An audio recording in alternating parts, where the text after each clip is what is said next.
see Celtic made a statement last week after the 25 million coming in for Jota that results will be better than expected. So you have to make a statement to the stock exchange for that. Is that good news for Brendan Rodgers? I think so. Yeah. Look, Brendan's come here.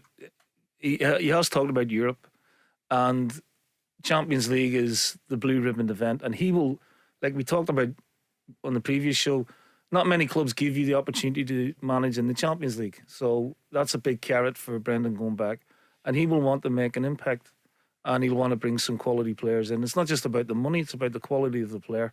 Not just for the domestic league, but certainly he'll have eyes on the group stage of trying to manipulate getting out of the group, or certainly having European football after Christmas. Barry, any thoughts on how he's going to change the team compared to Ange Postecoglou? We know the way he plays it, there's maybe a bit more build up. He's still, he likes the high press, but it's different from Ange Postecoglou. Yeah, you also want your own players in, and I'm sure he'll bring in 3 or 4 players, no doubt about it. And I think the best time to strengthen is when you're on top.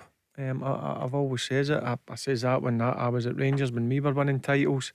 It was always good to see players come through the dressing room door thinking to yourself, you're not hanging about here, there's real competition for places. So I'm sure in the coming weeks you'll see a few players come in at Celtic. And coming in after Ange won't phase Brendan. He's won trebles already. He's managed over 200 odd games in the Premier League, so he has great sort of belief in his own working and methods. See, Matt O'Reilly came out last week and he was praising Ange, of course, but he was also saying, I'm enjoying the way it is with Brendan Rodgers. He comes in for lunch at Lennoxtown, as you know it better than any of us. He sits with them. Ange had a different style, didn't he? Totally different style. Yeah, I mean, I think but listen, wasn't privy to it at Lennoxtown, but Ange would eat alone. That was his way, and he delegated the staff to get on with things, but he would obviously override everything that was going on.